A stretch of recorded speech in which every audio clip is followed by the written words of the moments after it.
بسم اللہ الرحمن الرحیم۔ بسم اللہ الرحمن الرحیم۔ صبر کی دعائیں۔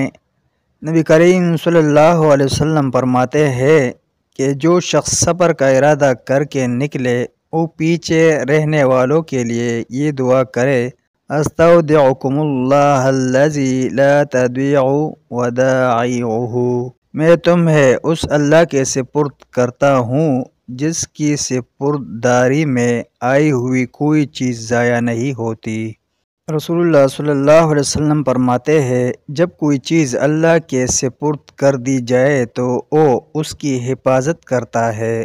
حضرت سالم رضی اللہ عنہ کہتے ہیں کہ جب کوئی آدمی سفر کا ارادہ کرتا تو حضرت ابن عمر رضی اللہ عنہما اسے کہتے: میرے قریب آؤ تاکہ میں تمہیں اس طرح الوداع کروں جس طرح ہمیں رسول اللہ صلی اللہ علیہ وسلم الوداع کیا کرتے تھے، اور پھر کہتے: استودع اللہ دینک و امانتک و خواتیم عملک، میں تیرا دین، تیری امانت اور تیرے خواتم عمل کو اللہ کے سپرد کرتا ہوں۔ دوسری روایت میں ہے کہ نبی کریم صلی اللہ علیہ وسلم جب کسی آدمی کو الوداع کرتے تو اس کا ہاتھ پکڑ لیتے اور اس وقت تک نہ چھوڑتے جب تک وہ آپ صلی اللہ علیہ وسلم کا ہاتھ نہ چھوڑ دے۔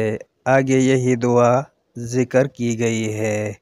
نبی کریم صلی اللہ علیہ وسلم کے پاس ایک آدمی آیا اور کہنے لگا: یا رسول اللہ صلی اللہ علیہ وسلم، میں سفر پر جا رہا ہوں، مجھے توشہ سفر عنایت فرمائے۔ آپ صلی اللہ علیہ وسلم نے فرمایا: زودک اللہ التقوی، اللہ تعالیٰ تقوی کو تیرا توشہ بنا دے۔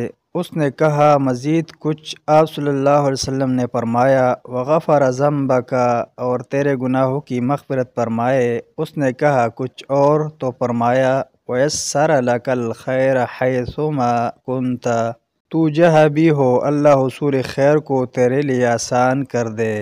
حضرت ابو ہریرہ رضی اللہ عنہ سے روایت ہے کہ ایک آدمی نے آ کر کہا: یا رسول اللہ صلی اللہ علیہ وسلم، میں سفر پر جا رہا ہوں، مجھے وصیت فرمائیے۔ تو آپ صلی اللہ علیہ وسلم نے فرمایا: علیک بتقوی اللہ والتکبیر علی کل شرف، خوف الہی اختیار کرو اور بلندی پر چڑھتے وقت اللہ اکبر کہو۔ جب وہ آدمی جانے لگا تو آپ صلی اللہ علیہ وسلم نے یہ دعا فرمائی: اللہم اطولہ البعد وہون علیہ السفر، اے اللہ اس کے لیے مسافت لپیٹ کر کم اور سفر آسان کر دے۔